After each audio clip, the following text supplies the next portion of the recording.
প্রথমে আমি মাছটা একটু নুন মাখিয়ে নেব আর একটু হলুদ মাখিয়ে নেব। আমি সাধারণত মাছে যখন ভাজা করি তখন তেলেই হলুদটা দিই, যেহেতু এটা আমি ভাজবো না, টপকা ছাড়বো, তখন তাই জন্য আমি এটা হলুদটা এখানেই মাখিয়ে নিচ্ছি।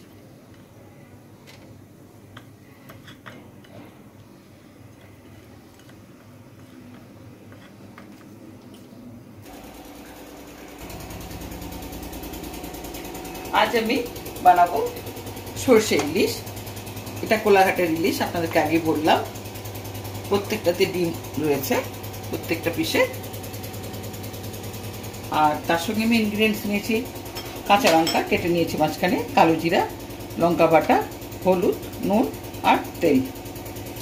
আর সঙ্গে নিয়েছি সর্ষে বাটা। এটা আমি সাদা সর্ষে বাটা নিয়েছি। মাছগুলোতে আমি প্রথমে নুন হলুদ মাখিয়ে নেব।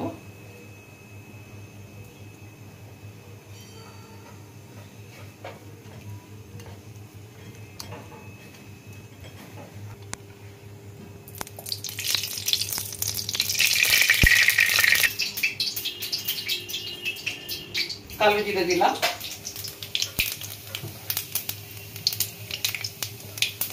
কাঁচা লঙ্কা দিলাম ফোড়ন,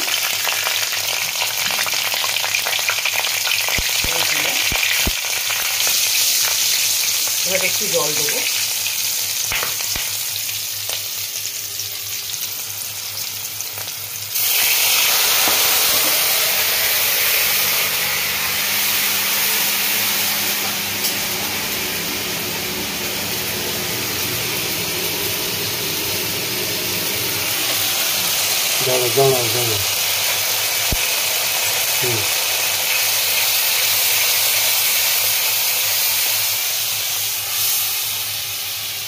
তারপর একটু পরিমাণ মতো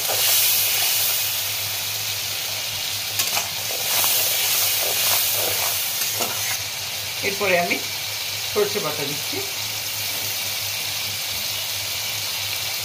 সর্ষে বাটাটা আমি তেলে ভাজবো না, যে কোনো সর্ষে তেলে ভাজলে তেতো হয়ে যায়।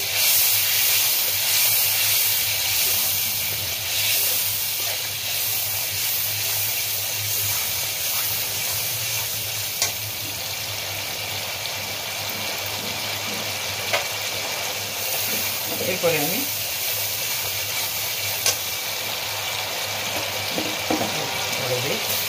মাছগুলো দিচ্ছি।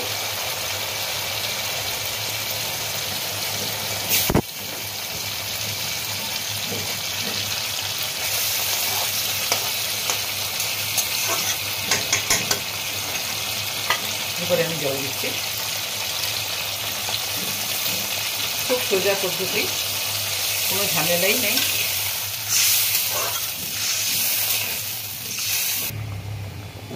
ঢাকাটা একটু দিয়ে দিচ্ছি, ঢাকাটা খুলছি। তরকারিটা আমার হয়ে এসছে। একটু কাঁচা সরষের তেল উপর দিয়ে ছড়িয়ে দেবো।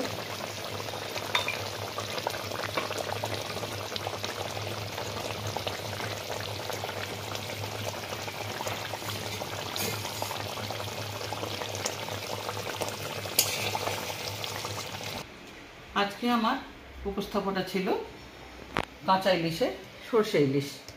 এটা আমি কিভাবে বানালাম আপনাদের সামনে তুলে ধরলাম এটা। আর এটা দেখুন ডিম ভর্তি, ডিমগুলো সব ইনট্যাক্ট আছে। খাওয়ার সময় ভাতে করলে খুবই ভালো লাগবে। তো আজ এই পর্যন্ত। আশা করি আপনাদের এটা ভালো লেগেছে। যদি ভালো লেগে থাকে অবশ্যই আমাকে কমেন্ট করে জানাবেন। আর আপনারা সবাই ভালো থাকুন, সুস্থ থাকুন। আজকের মতো মিথিলি চেতনা সুতপা আপনাদের থেকে বিদায় নিচ্ছে। নমস্কার।